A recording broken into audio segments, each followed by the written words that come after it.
Yo creo que todos nos hemos regocijado con la alabanza, ¿verdad? Todos sienten la presencia del Señor. Bendito sea el Señor para siempre.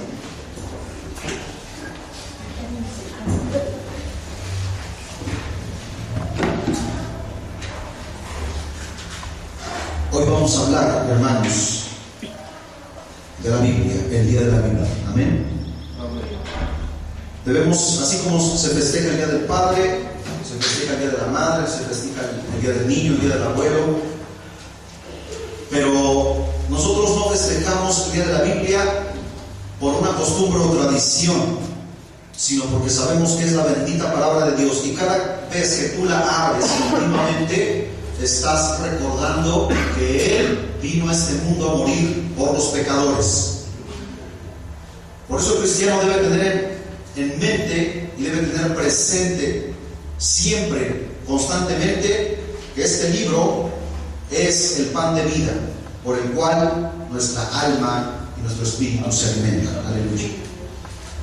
El día de la Biblia, hermanos, debe ser todos los días, los 365 días del año. ¿Por qué? Porque así como nosotros no podemos dejar de comer, así también nuestra alma no puede dejar de comer y beber la bendita palabra de Dios. Aleluya. Amén. Ahora, el título que le he dado a este tema es: las Sagradas Escrituras son la inspiración de Dios. Si quieren anotarlo para que lo puedan tener presente, las Sagradas Escrituras son la inspiración de Dios, no del hombre, porque viene directamente de arriba. Jesucristo mismo dijo: este es el pan vivo que descendió del cielo. El que coma de este pan y beba de esta agua, dice, no tendrá hambre ni sed jamás. Aleluya.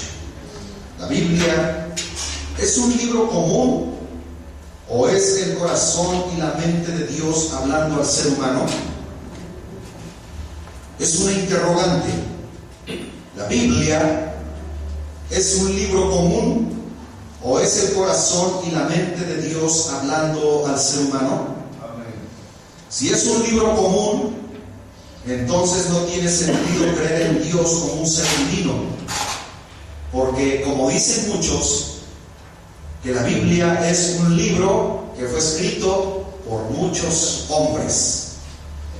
Entonces pierdes el tiempo y tu esfuerzo por vivir una vida piadosa no tiene sentido y no sirve de nada todo intento por agradar a un Dios que no existe. Es como si un estudiante, ponemos el ejemplo, que estuviese cursando sus estudios profesionales en una universidad patito. ¿Cuántas universidades existen aquí en Puebla así? Muchas, ¿verdad? Así también existen muchas religiones, muchas creencias falsas, pero ninguna de ellas conducen al reino de los cielos.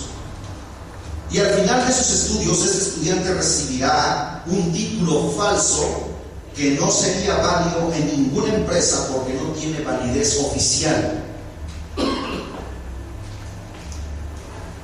Es haber desperdiciado el tiempo, dinero y esfuerzo. O quizá antes de concluir los estudios de universidad, desaparece esa universidad porque era una institución fantasma.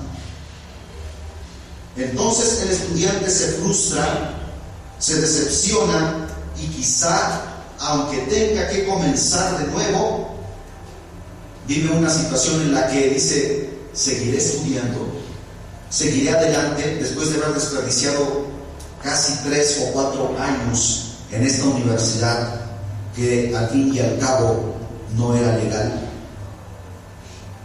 Si la Biblia fuese un libro común, fíjense bien cómo estamos parafraseando esto con la vida cotidiana.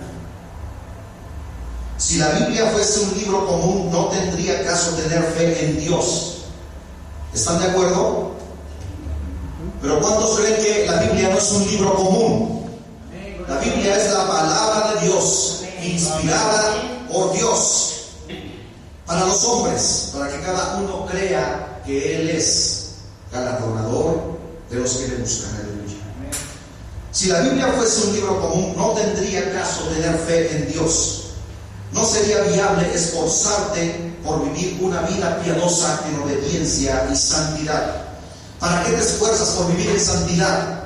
¿Para qué te esfuerzas por buscar a Dios, por obedecer sus preceptos, si al fin y al cabo la Biblia es un libro como todos los libros del mundo?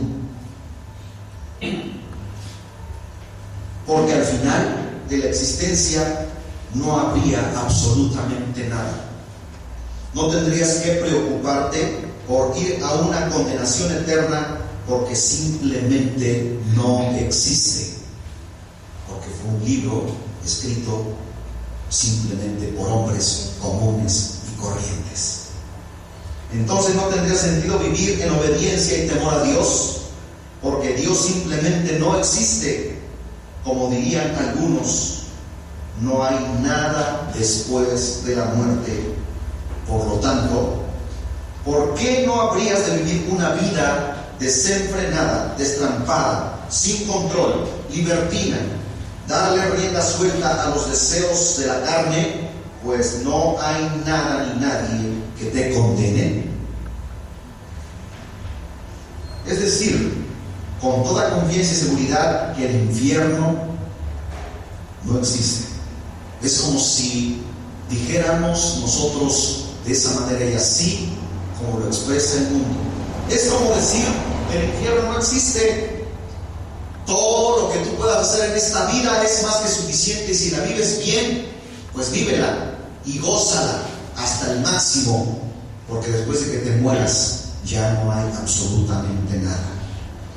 Pero si el infierno no existe, entonces Dios tampoco existe, porque el infierno existe porque Dios lo creó, y no para el hombre, sino para el diablo y sus ángeles. Mucho menos el cielo y la vida eterna existen. Pero imagínense vivir en un mundo donde las naciones, la sociedad, las familias no tuviesen reglas, normas y leyes por la cual regirse. Una nación, cada nación en el mundo tiene su propia constitución, sus leyes, y el que viola e infringe esas leyes, le es aplicada la ley. Así como dicen los senadores y diputados, porque nadie está por encima de la ley. Aunque aquí en México pasan por encima de ella, ¿verdad? Entonces, sería un mundo inmerso en el caos, la indisciplina, insensible, extraviados, sin leyes, sin respeto absoluto a nadie y sin temor a Dios como un ser que es orden y disciplina. Si una nación no tiene ley o una constitución, la sociedad no se rige por nada, mucho menos la familia. ¿Cuántos saben que en la familia hay normas, hay reglas que hay que obedecer? ¿Cuántos lo creen? Y los hijos se tienen que someter a esas reglas y a esas normas. Y ustedes como padres lo saben perfectamente. Entonces, podríamos decir que sería un mundo inmerso en el caos, donde no hay disciplina, la gente es insensible, y aún así con las leyes la gente mata, la gente roba, la gente comete agravios, la gente se suicida, porque también atentar contra tu propia vida es un acto de homicidio. Te estás convirtiendo, o la gente se está convirtiendo en su propio asesino.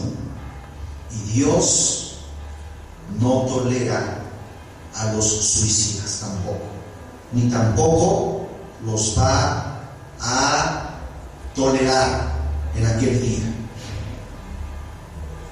En el hogar existen reglas, existen normas, existen leyes que hay que obedecer. Porque el que estableció la familia no fue el hombre, sino Dios. ¿Cuántos alaban a Dios? ¿Cuántos glorifican su nombre? Y sobre esas normas, reglas y leyes nos regimos, porque entonces todo estaría de cabeza.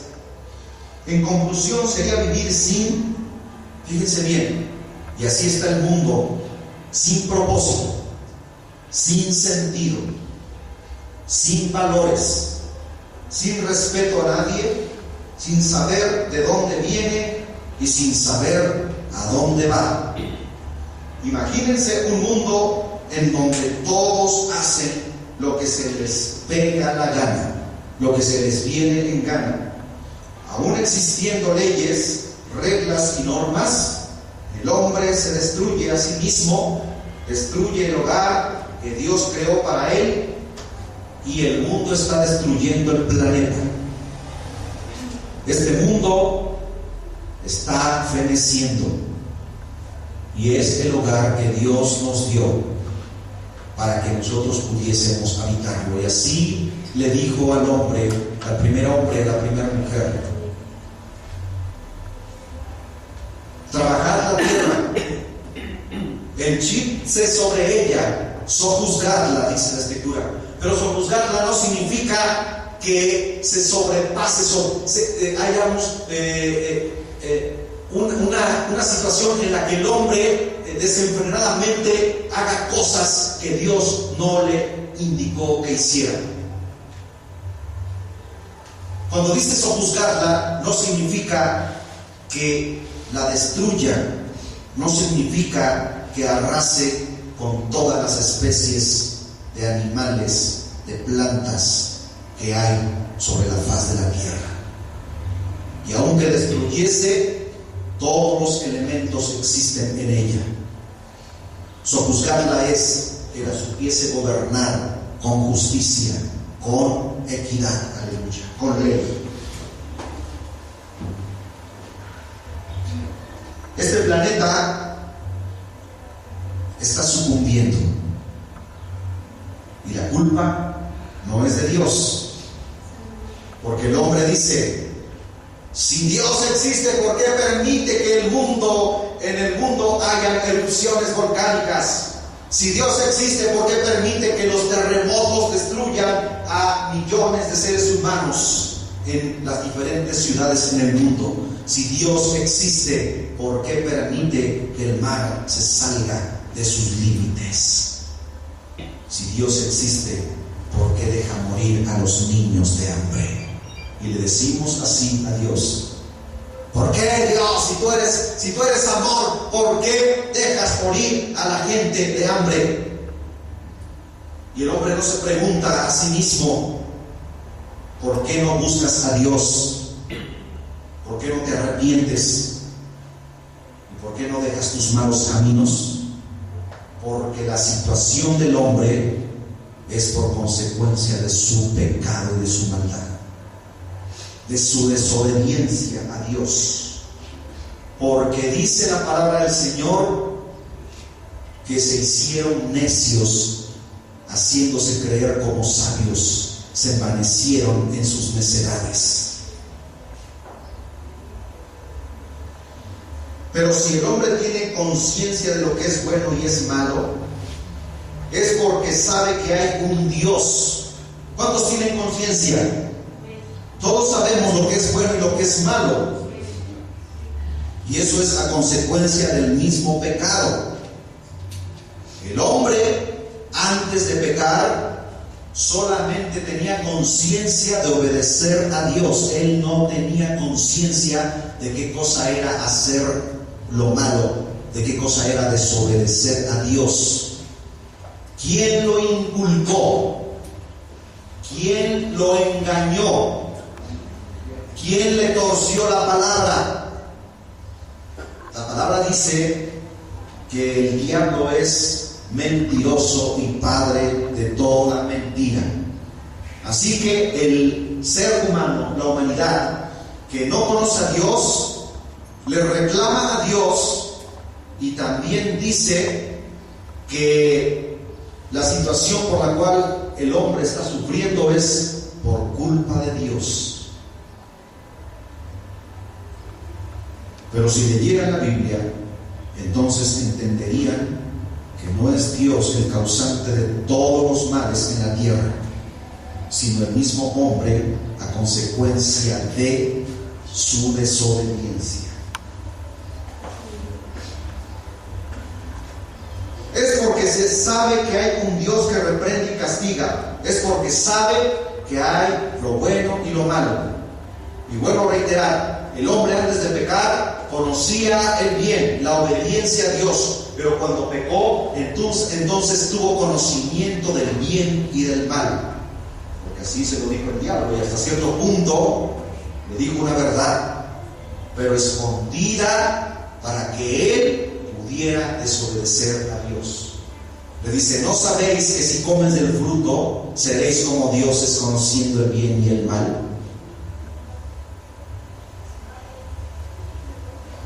Por eso el hombre tiene ahora el libre albedrío de escoger la vida o la muerte, la salvación o la condenación, la luz o la oscuridad.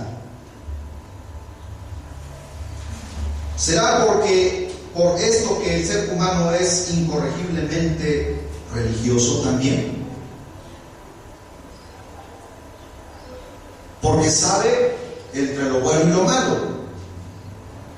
Sabe perfectamente que llevar una vida religiosa es vivir una vida desenfrenada en la que no hay quien lo frene, una vida en la que puede hacer lo que se le venga en gana. Esa es la vida religiosa. ¿Cuántos religiosos hay aquí?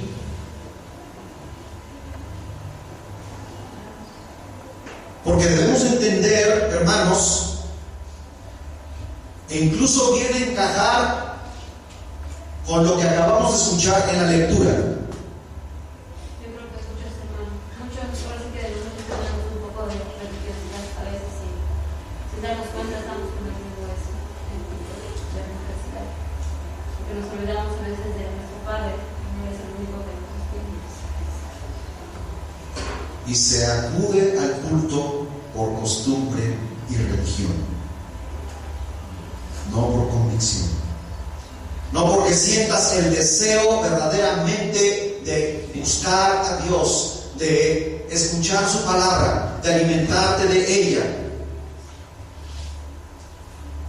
¿Saben qué es verdaderamente, hermanos, vivir el Evangelio? Es obedecer a Dios y servir a los demás. Servir. Dice en un libro, bueno, que estaba leyendo, hermano, se llama Una vida con propósito, que cuando ya, o sea, como dijo usted ahorita, ya no pensamos en nosotros mismos, sino ya por los demás. Así es.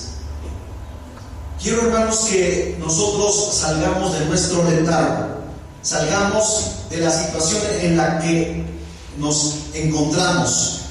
Yo conozco a mucha gente que desde cuando yo era un niño siempre acudieron a la iglesia, pero nunca se convirtieron, nunca fueron verdaderos cristianos, simplemente eran calentadores de bancas. Pero nosotros, ¿qué somos? ¿Somos verdaderamente cristianos? ¿Qué es un cristiano? La palabra del Señor nos demandó algo, o nos demanda algo, y dice: id y haced discípulos a todas las naciones. Ahora, cuando dice a todas las naciones, no quiere decir que te vayas a recorrer el mundo entero, te vayas a Europa, a África, recorras todo el continente americano, sino que le compartas de la palabra a los que más te sea posible, empezando por tu propia familia. Porque muchas veces nos congregamos en la iglesia y asistimos y nos hacemos fósiles, nos hacemos viejos, pero ni nuestra propia familia hemos podido alcanzar para Cristo. ni nuestra propia familia hemos podido de alguna manera predicarles y hacerles entender que solamente Jesucristo es el camino, la verdad y la vida. ¿Cuándo entenderemos entonces que no es acudir por acudir, no es congregarte por congregarte, es verdaderamente estar viendo la forma en cómo tú puedes servir a la obra de Dios? No servirme a mí, sino que tú estés buscando de alguna forma en qué puedes agradar a Dios. Amén. ¿Qué puedes hacer por Él? Él ya hizo todo por nosotros. Ya no tienes que hacer absolutamente nada para que tú puedas alcanzar la salvación. Él ya lo hizo todo. Lo único que Él quiere es que vengamos con un corazón sincero, arrepentido, contrito, humillado, y le digamos: Señor, aquí está mi vida. Dime tú en qué quieres que te sirva. O más bien, Señor, ¿qué quieres que yo haga por ti? Yo quiero servirte, Señor. Miren, hermanos, si la iglesia está decadente es porque no hay espíritu de obediencia, ni de oración, ni de sinceridad para con Dios. Porque nos afanamos en las cosas materiales. Nos afanamos constantemente por ver qué es lo que vamos a necesitar el día de mañana. Cuando no tenemos trabajo, pedimos: Señor, dame mi trabajo, y si tú me das mi trabajo, yo te voy a buscar todos los domingos. Así muchas veces decimos: Señor, dame lo que te estoy pidiendo, si tú me lo concedes, mira que yo te voy a hacer fiel. Dios quiere que te congregues aquí todos los domingos. Simplemente, así, llanamente, religiosamente, ¿qué es lo que Dios quiere que nosotros hagamos? Dice: y será predicado el evangelio del reino en todo el mundo, y después de esto vendrá el fin. ¿Cuántos se nos han adelantado en el aspecto de que creyeron después que nosotros y ya están ganando almas para Cristo? Y nosotros tenemos 5, 10, 15, 20 años y no hemos ganado ni una sola alma para Él. En aquel día, aquel que no dio fruto será cortado y echado en el fuego, dice la Escritura. Ayer andaba en el centro con mi esposa y íbamos pasando por la 4 Oriente, casi enfrente del monumento a los hermanos Cerdán, la casa de los Aquiles Cerdán. Y hay una ancianita que todos los días se pone un puestecito ahí, y mi hija siempre dice: ay, esa ancianita me da mucha ternura porque habla con esa vocecita así de viejita y dice: cómprenme, miren, aquí tengo algunas cositas. Yo dije: le voy a comprar. Y tenía ahí unos higos bien maduros, y agarré uno y estaba aguadito, así listo para comérselo, para degustarlo, para saborearlo, hermanos. Y en ese momento me acordé de la parábola de la higuera, en que Jesús pasó con sus discípulos y buscó fruto en aquella higuera y no la halló.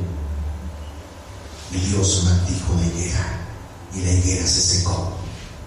¿Saben ustedes que el higo, ese fruto tan exquisito, y cuando está completamente maduro, así aguadito, totalmente, lo saboreas en la boca?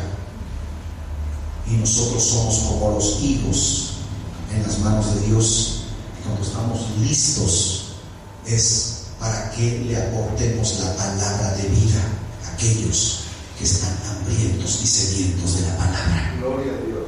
Amén. Porque somos higueras y no hemos dado frutos.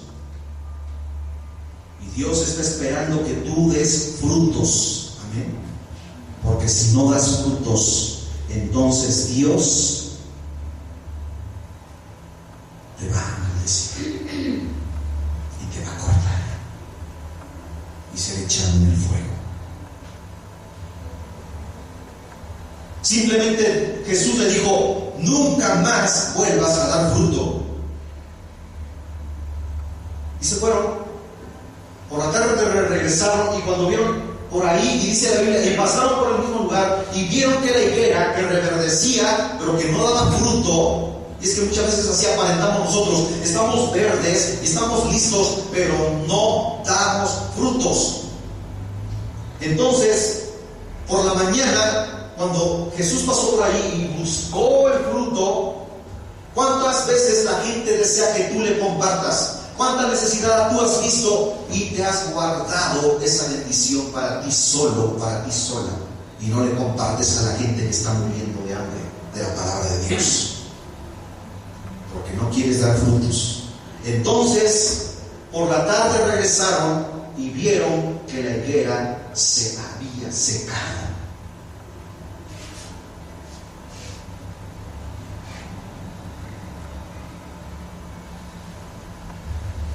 El árbol de la higuera es una tipología de la iglesia, hermanos.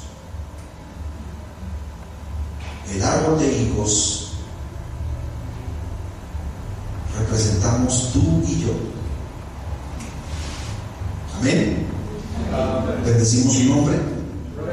¿Te atreves tú a compartirle en tu trabajo a tus compañeros de trabajo de la palabra de Dios, o te avergüenzas?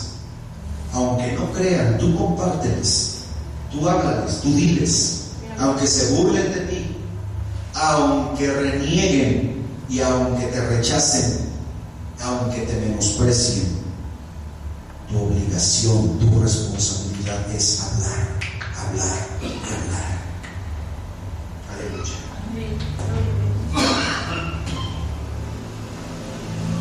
¿Será por esto que el ser humano es incorregiblemente religioso? Volvemos nuevamente a la pregunta.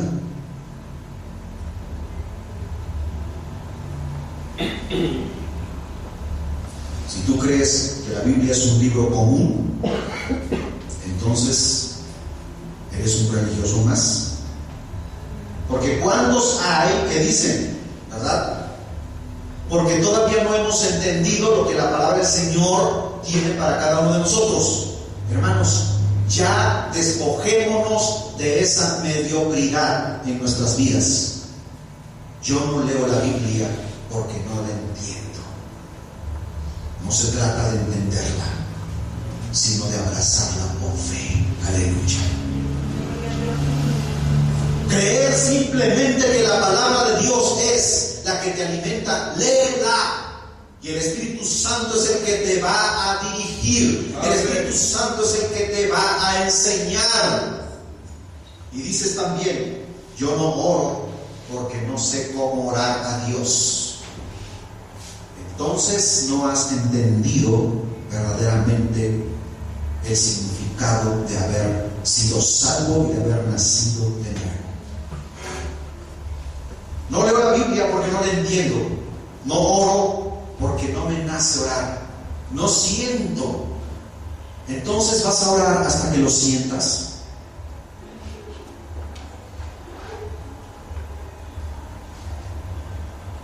Dice la palabra de Dios: esfuérzate. Yo tenía un concepto totalmente equivocado en mi juventud de que yo le tenía que pedir a Dios que me diera esa necesidad de orar. Y oraba, Señor, dame esa necesidad, Dios mío, pon en mí ese deseo de leer tu palabra. Nunca llegaba, nunca. Yo veía la Biblia y me daba mucha flojera. Yo la veía ahí en el mueble y mejor pasaba, hacía yo como que no la veía.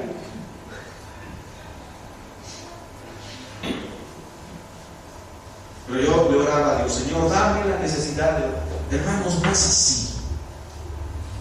Deja lo que estás haciendo y comprométete. Toma tu Biblia y ponte a leerla. ¿Cuántos de nosotros, alguna vez en nuestra vida, desde que tenemos conocimiento de la palabra de Dios, hemos leído aunque sea un libro entero de la Biblia? Un libro. Yo sé que el mexicano no tiene la cultura de la lectura. Nosotros los mexicanos, para que nos podamos leer un libro, como dicen por ahí, está en chino, ¿verdad? Pero ¿saben ustedes que los chinos leen muchísimo?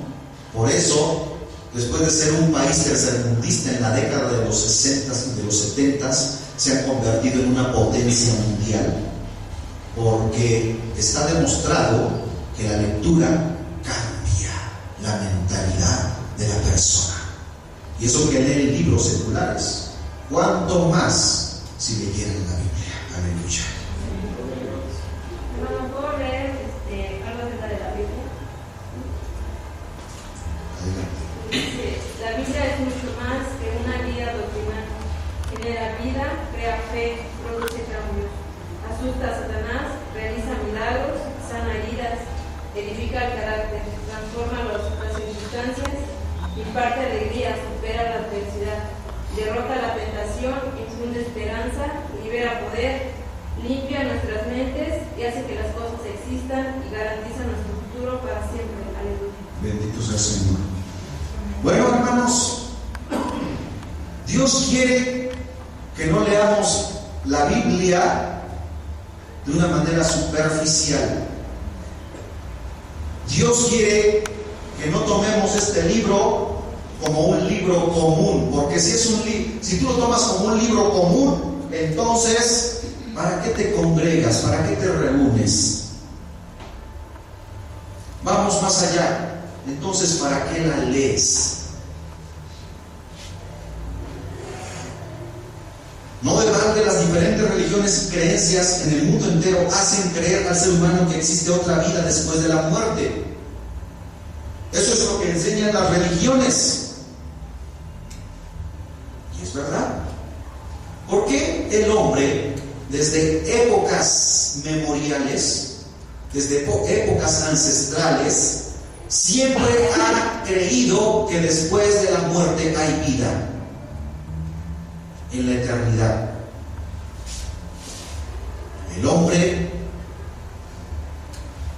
en su interior sabe perfectamente y lleva el conocimiento de la eternidad, y cuando no está seguro de su salvación tiene miedo de morir, porque después de muerto no sabe a dónde va. Lean la cultura de los asirios, lean la cultura de los egipcios, no nos vayamos lejos, lean la cultura de los aztecas. ¿Por qué los enterraban con todos sus bienes? Porque ellos creían que todas esas cosas que utilizaron en vida de alguna manera les iban a servir allá en la otra vida. Los emperadores chinos se encontraron unos soldados de terracota, miles de ellos, en una tumba de un emperador chino, todos parados así, firmes,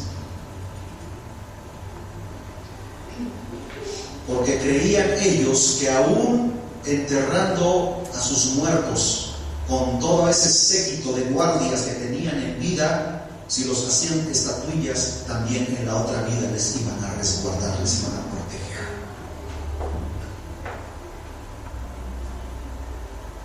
El ser humano inconscientemente tiene la concepción de la eternidad, porque el ser humano fue hecho para vivir eternamente. Este cuerpo algún día se va a dejar de existir, se va a ir al hoyo, pero el alma, esa jamás muere, y es la que clama con gemidos indecibles a su Creador. El salmista David declara contundentemente: como el ciervo brama por las corrientes de las aguas, así clama por ti, oh Dios, el alma mía. Mi alma tiene sed de Dios. Si Dios te ha bendecido, si Dios te ha prosperado, entonces ¿por qué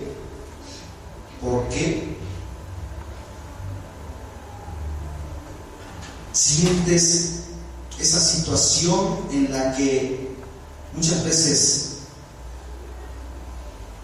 hermanos, y esto muchas veces nos sucede a todos? Sentimos, como lo que nos dijo nuestra hermana Marce, flojera de venir a escuchar la palabra. Pero no te da, aunque te dé flojera de ir al trabajo, ahí sí no faltamos, ¿verdad? Porque sabemos que si faltamos, no recibimos. Ahí sí somos, pero puntualitos, ¿verdad? Pero Dios, que nos da el trabajo y la vida, ¿por qué a Él le ponemos peros? ¿Por qué a Él le ponemos pretextos? ¿Por qué a Él le damos las migajas de nuestra vida? Y levantamos nuestras manos y decimos: ah, sí, Señor, yo te amo, te amo. Pero solamente, y como dice la Escritura, y Jesús lo dijo: este pueblo de labios me honra, pero su corazón está muy lejos de mí. O sea, lo honramos de labios, pero en el corazón no sentimos nada por Él.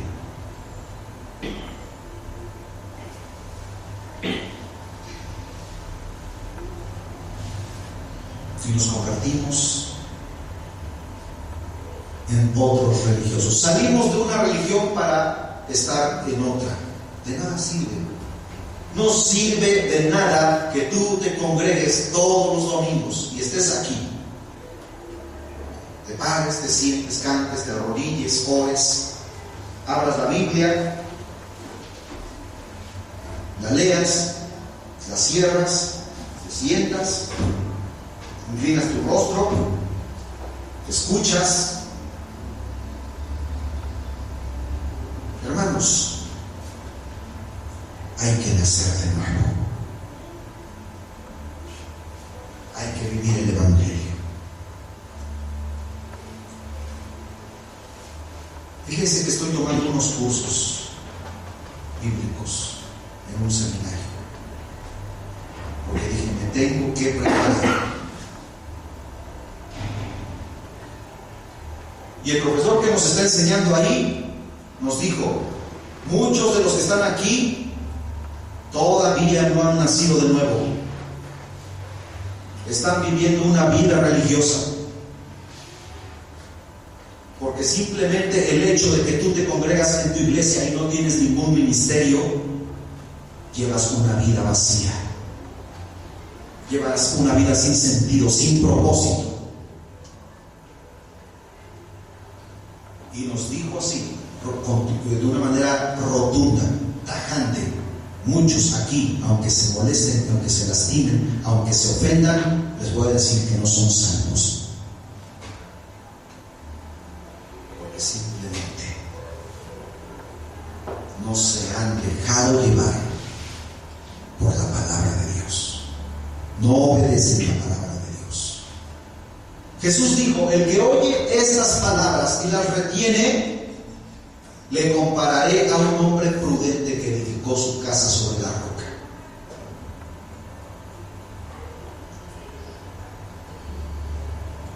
Ya no tenemos que vivir una vida religiosa, una vida sin sentido y sin propósito.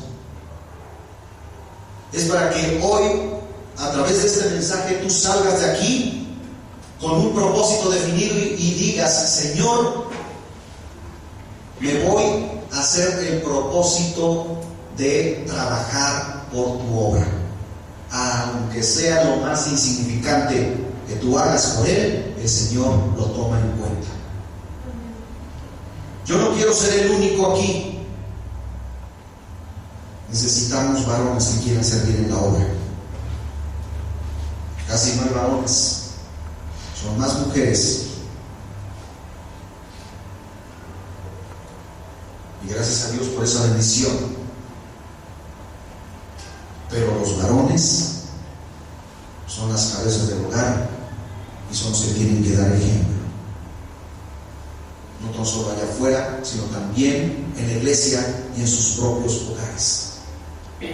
Tenemos que orar para que Dios salve. ¿Cuántos se hacen el propósito verdaderamente de orar pidiéndole a Dios, Señor, salve a la gente, pero también úsame a mí? Porque dice la palabra del Señor que la mies es mucha, pero los obreros son pocos. Oraré al Señor de la mies para que mande obreros a su mies. El mundo está muriendo. Busquen ustedes una estadística en internet.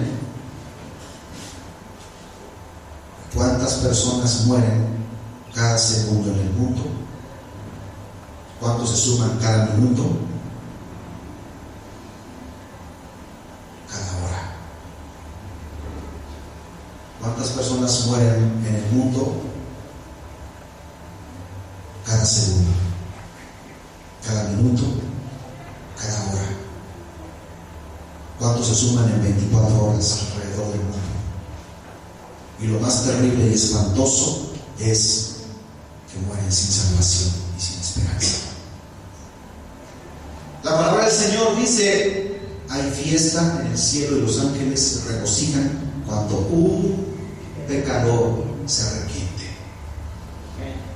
Dios llora, hermanos, cuando ve que la boca del infierno se ensancha cada día más para recibir a miles y millones de seres humanos que todos los días se están yendo al infierno porque nosotros estamos de brazos cruzados sin predicar la palabra de Dios.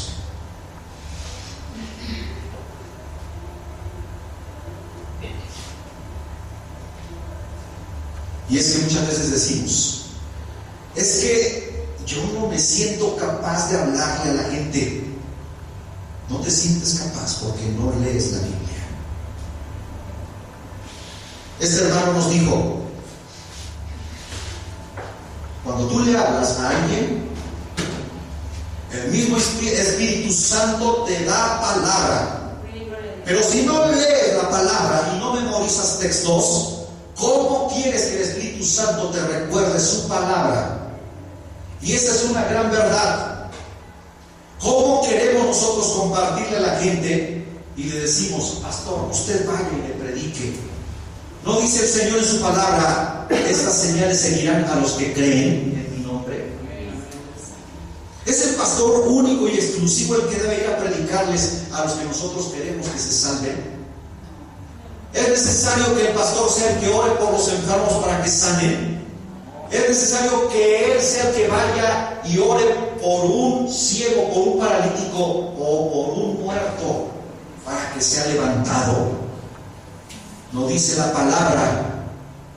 Dice: y pondréis las manos, y habla en plural. Dice: pondréis las manos sobre los enfermos y estos sanarán. En mi nombre, no dice en el nombre del pastor Gabriel, ni en el nombre de Pablo, ni de Pedro, ni de Juan, sino dice: en mi nombre echarán fuera demonios. Aleluya. ¿Cuántos alaban el nombre de Cristo? Porque los demonios se sujetan y las enfermedades se van cuando nosotros estamos en la autoridad de Dios, hermanos. Pero necesitamos despojarnos de esos costales que venimos cargando y que no nos dejan caminar. Despójate de toda esa carga, de todos esos prejuicios que vienes trayendo desde mucho tiempo atrás y que no te dejan maniobrar, no te dejan trabajar, porque todo el tiempo estás pensando en tus problemas y en tus necesidades. Deposítalos en las manos de Cristo y dile: Señor, en tus manos encomiendo mi vida, pongo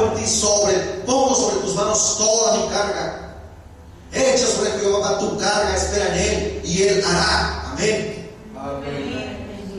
Pero decimos, yo voy a servir al Señor hasta que Él me resuelva todos mis problemas. Y si no te lo resuelve, Pablo en una ocasión clamó a Dios y dijo: Señor, quítame este aguijón. Y el Señor no le respondía, y Pablo oraba y le decía: Señor, quítame este aguijón, Señor, quítamelo. Y le dijo: basta, Pablo, no me pidas más, porque no te voy a contestar esa petición en tu vida. Porque en tu debilidad, en esa situación en la que tú estás pasando, es cuando tú vas, me obedeces a mí. Porque si te la quito, entonces te vas a ensoberbecer. Y quizá te olvides de mí y te vayas al mundo y te pierdas. No le pidas a Dios riquezas, pídele a Dios sabiduría para que le prediques a tu familia y seas salvo por la gracia. Amén. Pídele a Dios que salve a tus hijos. Pídele a Dios que te cambie y te transforme y te dé un corazón sincero para con Él. Y lo ames de corazón. Y ames a tu esposa, y ames a tu esposo. Y no sean hipócritas y se vengan a sentar aquí por el simple hecho de hacer creer a la gente. Porque podemos engañar a la gente, pero a Dios no lo podemos engañar, hermanos. Dice el Señor que el que no ama no ha conocido a Dios, porque Dios es amor. Amén. Si te habla así la palabra, recíbela de corazón. Pero en aquel día no te vas a poder justificar. Nadie se va a poder justificar delante de Él. Nadie va a poder decir: Señor, es que el hermano Gabriel nunca nos habló con la verdad. ¿No dice la Escritura que conoceréis la verdad y la verdad os hará libres? Conoce la verdad de la palabra. Y si yo no te la predico aquí, si el mensaje está muy escueto, muy corto, muy falto de conocimiento, entonces tú tienes la Biblia en tu casa. Nútrete, satisfácete en ella. Aleluya. En ella busquemos el reino de Dios para salvación de nuestras almas. Dios quiere, hermanos, que le busquemos a Él más que a cualquier otra cosa. Aleluya. Gloria a Dios.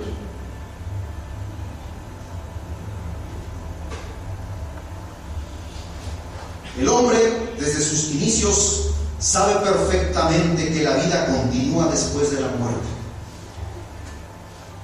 Los egipcios embalsamaban a sus muertos y los enterraban con todas sus pertenencias. No solo era una costumbre para los reyes, para los faraones, incluso los sepultaban a la gente común, a la gente del pueblo, los sepultaban aún hasta con sus mascotas preferidas.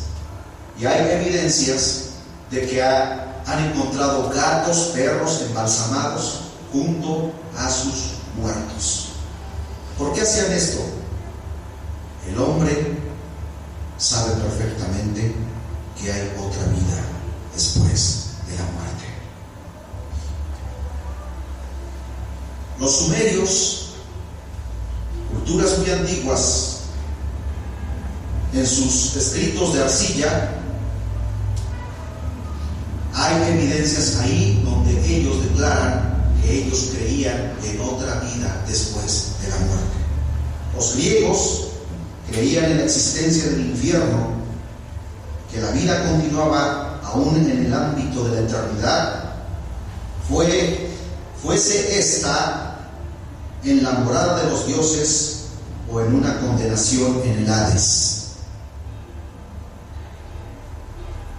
Todas las culturas, aún las culturas mesoamericanas, todas, no hay ninguna cultura en el mundo que haya existido y que ahorita son ruinas y evidencias que quedaron de esas culturas, del señorío, de la gloria que tuvieron en aquella época y que ahora son simplemente polvo, que ahora los científicos, arqueólogos estén descubriendo todas esas cosas en las cuales ellos creían. ¿Por qué el hombre siempre ha tenido la preocupación de otra vida en la existencia eterna después de la muerte?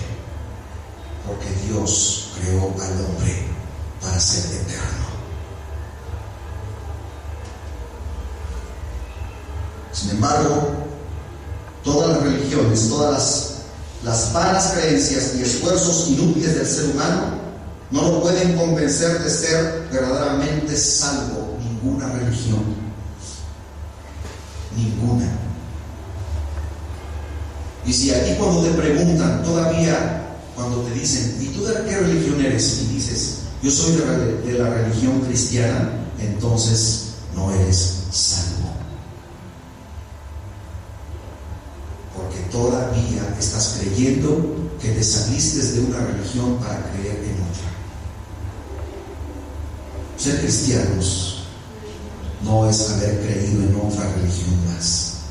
Ay, es que esta no me convenció. Esta sí, esta es la buena. No, hermanos.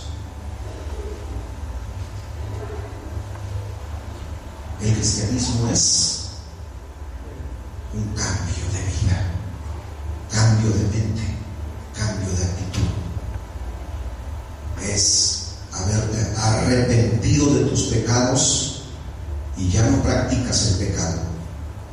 Yo quiero preguntarles hoy, ¿cuántos son pecadores en esta iglesia?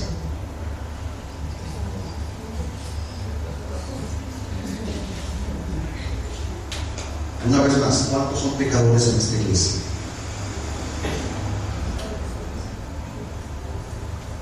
Quiero decirles algo, hermanos. Esa fue la pregunta que nos hizo el maestro en el seminario.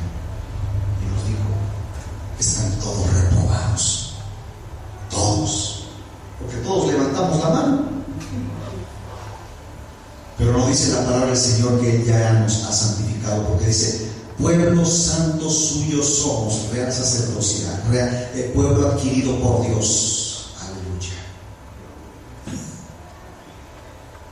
Éramos pecadores cuando estábamos en el mundo porque hacíamos las cosas que dice la Biblia que practica el mundo. Pero cuando nosotros hemos creído en Él, entonces hemos sido transformados en nuevas criaturas. Amén. Hemos nacido, ya no vivimos conforme al mundo, ahora vivimos conforme a la bendita palabra de Dios, conforme a la voluntad de Él. Amén. Pero no con esto quiere decir que dejamos de hacerlo mal. Sí, todavía cometemos pecado, pero ya no los mismos que hacíamos cuando andábamos sin el conocimiento de Dios. Si la palabra del Señor nos enseña que somos un pueblo santo, porque una vez en una iglesia, más bien en un templo, porque la iglesia es las personas, ¿verdad? En un templo entró un borrachito y una hermana estaba barriendo la iglesia y dicen, ¿y aquí qué es? Y se tambaleaba, ¿verdad? Dicen, aquí es el templo de Dios. ¿Y dónde están los santos? Dice, llegan a las 3 de la tarde, aleluya. Porque a esa hora comenzaba el culto por la tarde, digamos, el domingo. Aleluya, amén. ¿Cuántos glorifican a Dios, hermanos? Porque los santos no son los que están pegados en la pared, los santos son cada uno de ustedes, aleluya. Somos pueblo santo, aleluya. Bendito sea el Señor para siempre. Gloria a Dios.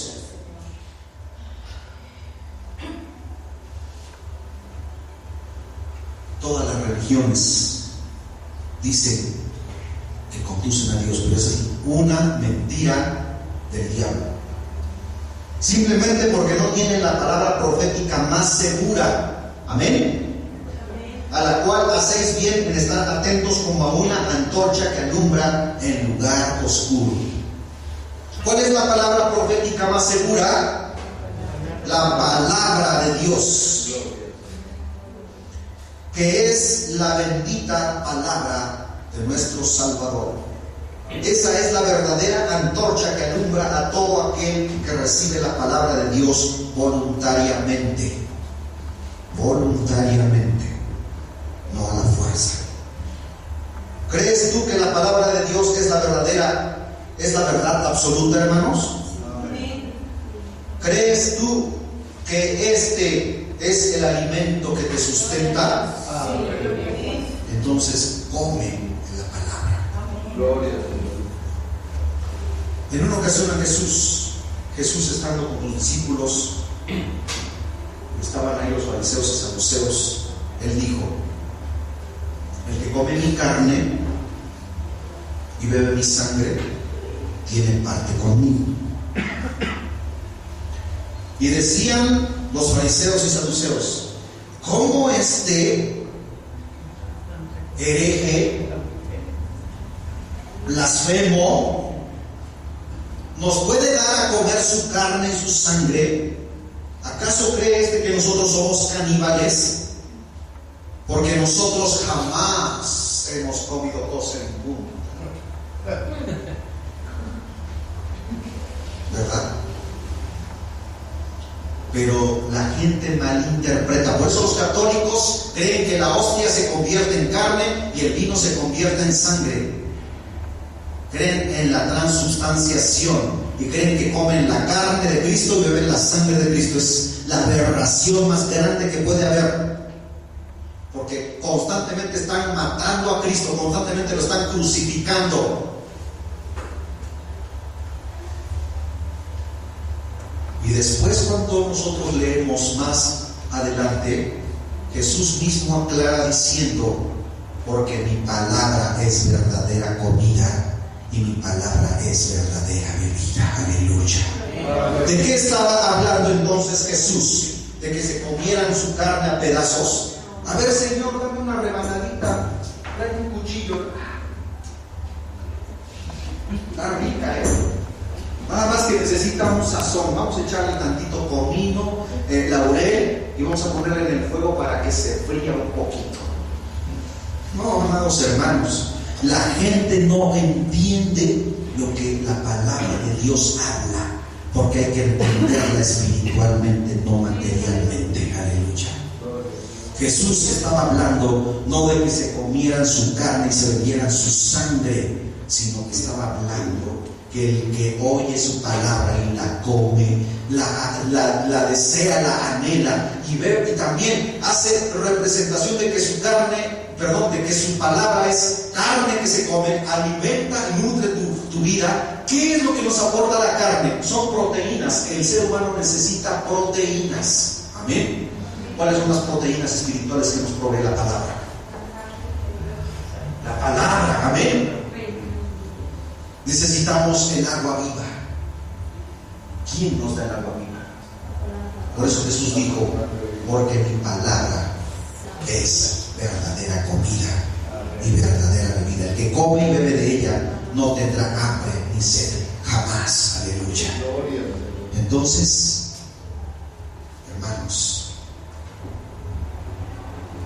¿es un libro común o es la palabra de Dios? ¿Crees tú que la palabra de Dios es la verdad absoluta? Absoluta sobre todas las cosas. No es un libro en el que vas a recibir terapias de psicología o psiquiatría, o en el que te van a dar una lavada de cerebro para que digas: mente sana en cuerpo sano. Siempre. Tú eres un Dios, tú eres Superman, tú tienes el poder de hacer todo. Para ti no hay nada imposible, porque si tú lo crees, tú lo puedes lograr. Mentira, la palabra del Señor dice: maldito el hombre que confía en el hombre. Sin mí nada podéis hacer, dice la Escritura. El hombre, por el hombre, no puede hacer nada. Un ciego no puede guiar a otro ciego. Un corazón decadente no puede ayudar a otro corazón decadente. Solamente Jesús, el Hijo de Dios, es el único que nos da vida y vida en abundancia. Por eso concluimos con este texto bíblico que está en Primera de Timoteo. Yo quiero que se lo aprendan de memoria, hermanos. Primera de Timoteo, capítulo 1, versículos del 15 al 17. Y este es un mensaje que Pablo, inspirado por el Espíritu Santo, le habló a un joven que tenía a cargo una iglesia en Éfeso. Y le dijo estas palabras: Y yo quiero que las abracen, que se abriguen a ellas, que las esculpan en la tabla de su corazón y se las repitan ustedes constantemente y digan así. Primera de Timoteo capítulo 1, versículos 15 al 17. Amén. Amén.